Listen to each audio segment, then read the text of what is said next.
YouTube బంధువులకు స్వాగతం.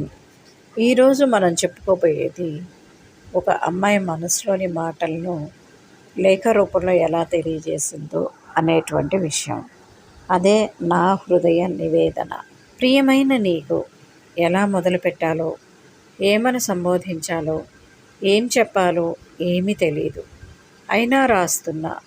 నా మదిని దాటి ఎన్నో ఆలోచనల ప్రవాహం పరిగెత్తుతుంటే వాటిని ఒడిసి పట్టుకొని ఇలా రాసే ప్రయత్నం చేస్తున్నా. మరి ఆలోచనలు అయితే ఉన్నాయి. నా అంతరంగంలోని భావాన్ని ఎలా వర్ణించాలో, నా ఊహలకు ఎలా ప్రాణం పోయాలో తెలియడం లేదు. ఎన్నో చెప్పాలనున్నా ఏమీ చెప్పలేని మౌనం నాది. అన్నీ తెలిసినా ఇంకో ఏదో చెప్పించాలనే ప్రయత్నం నీది. ప్రతిరోజు మన మధ్య మాటల యుద్ధం జరుగుతుంది. అది నాలో ఆలోచనలకు పునాది అవుతుంది.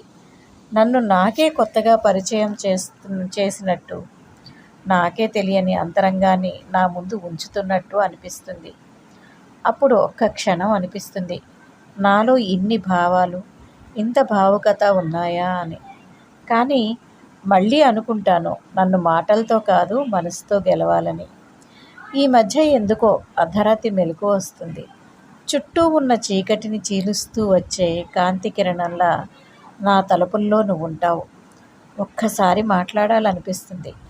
అంతకుముందు మన మాటలను గుర్తు చేసుకుంటూ రేపటి కోసం కొత్త ఆశలతో మళ్ళీ నిద్రలోకి జారుకుంటా. ఉదయం కళ్ళు తెరవగానే ఒకటే ఆలోచన, నువ్వు ఏదైనా సందేశం పంపావేమో అని ఆతృతతో ఫోన్ చెక్ చేస్తాను.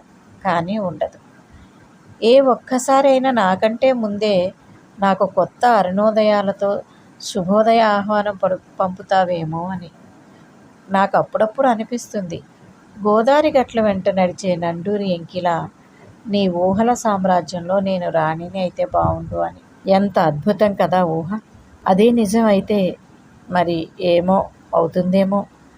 నీ ఊహల రాజ్యానికి రాణిని అవ్వాలని ఉన్నా మనసులో ఏ మూలనో చిన్న సంశయం. మళ్ళీ నేను మూసేసిన నా మది గదిలోకి నీకు ప్రవేశం ఉందా అని.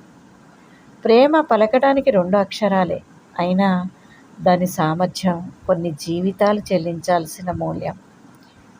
ఆ ప్రేమ నీకైనా నాకైనా బలం కావాలి, కానీ బలహీనత కాకూడదనే నా ఆరాటం, పోరాటం. ఇంతకన్నా ఏం చెప్పగలను నేస్తం.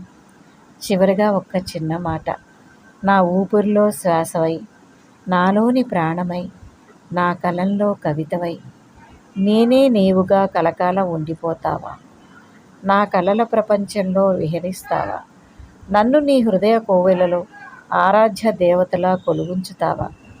నీ కవితా సామ్రాజ్యానికి రాణిని చేస్తావా? ఇక ఉండనా మరి నీ తలుపులతో. ఇట్లు నాలోని నేను. శ్రీ హృదయ స్పందన.